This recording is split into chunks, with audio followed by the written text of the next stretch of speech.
আসতে চাইলে সত্যি করে বল, কেন মিথ্যা বলেছিলি বল, কে আসল শালিমা? ভিউয়ার্স, অনিক এবার মনস্থির করেছে যে করেই হোক শালিমা বিল্ডার্সের প্রাপ্য অধিকার মেঘলাকে ফিরিয়ে দিবে।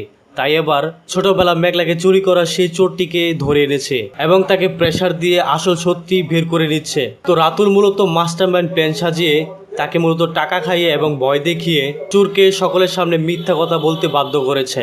তো মেঘলাকে শালিমা বিল্ডার্স কোম্পানি ফিরিয়ে দেওয়াতে অনিকের শুধু একা যথেষ্ট নয়, তার পাশে থাকতে হবে শালিমা বিল্ডার্সের ম্যানেজার আঙ্কেল। তো ম্যানেজার আঙ্কেল সেই শুরু থেকেই শালিমা বিল্ডার্সের সাথে যুক্ত রয়েছে।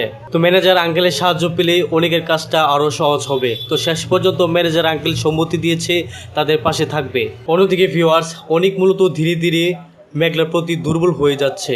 আর যখন থেকে শুনেছে বৃষ্টি কখনোই মা হতে পারবে না, তখন থেকে বৃষ্টি প্রতি অনেক না চাইতেও ধীরে ধীরে সরে আসছে। তো বৃষ্টি মূলত সবাইকে গ্রহণ করতে পারলেও বা সবার কথা শুনতে পারলেও শুধুমাত্র মেঘলার কথা শুনতে পারে না। তার কারণটি হচ্ছে মেঘলা হচ্ছে তার সতীন।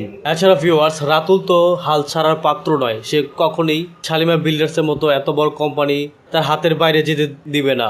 তো ভিউয়ার্স, এখন প্রশ্ন হচ্ছে অনিক কি ম্যানেজার আঙ্কেল এবং মেঘলার মাধ্যমে সকলেরই সাহায্য নিয়ে অনিক কি মেঘলাকে তার প্রাপ্য অধিকার বলতে শালিমা বিল্ডার্স কোম্পানি তাকে ফিরিয়ে দিতে পারবে, নাকি বদচরিত্রের রাতুল কোনো না কোনো ভাবেই আবারও শালিমা বিল্ডার্স নিজেদের আয়ত্ত করে নেবে? তো ভিউয়ার্স, আপনাদের কাছে প্রশ্ন, আপনারা কি অতি দ্রুত মেঘলা এবং অনিকের মিল চান, এছাড়া বদচরিত্রের রাতুলের শাস্তি চান?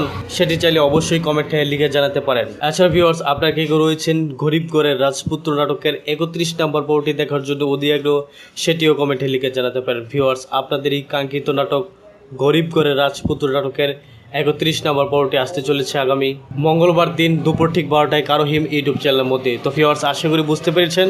সকলে ভালো থাকবেন, সুস্থ থাকবেন এবং পরবর্তী ভিডিও দেখার মতন জানিয়ে আজকের মতো এখানেই আল্লাহ হাফেজ।